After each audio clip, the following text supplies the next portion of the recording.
এটা আমার খাওয়া। আর এটা হচ্ছে স্যালাড, ওইটা হচ্ছে নিম ফুলের বড়া। স্যালাড বলতে ওই শশা আর মূলো পাতলা করে কেটে নিয়েছে। আর এটা ওই তরকারিটা বানিয়েছি কুঁদরি আর একটু কুমড়ো সরু করে কাটা, একটু আলু সরু করে কাটা, আর টমেটো। ওই যে আমাকে এয়ারপোর্টে দিয়েছিলাম না, ফ্লাইটে যে খাবার দিয়েছিল, দারুণ হয়েছিল তরকারিটা। সেজন্য ভাবলাম আমিও একটু ওরকম করে বানাই। এখন কী মশলা দিয়েছে আমি তো জানি না, আমি আন্দাজে বুঝলাম, গন্ধতে বুঝলাম যে আদা ফাদা দেয়নি, কিন্তু জিরে লঙ্কার গুঁড়ো দিয়েছে। জিরে গুঁড়ো, লঙ্কার গুঁড়ো, জিরে ফোড়ন। তো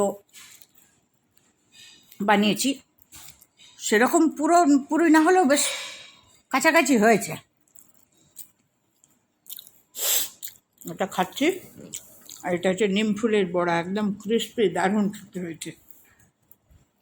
বাকি ফুলটা রেখেছি, কালকে পিঙ্কি আসবে তখন বানাবো।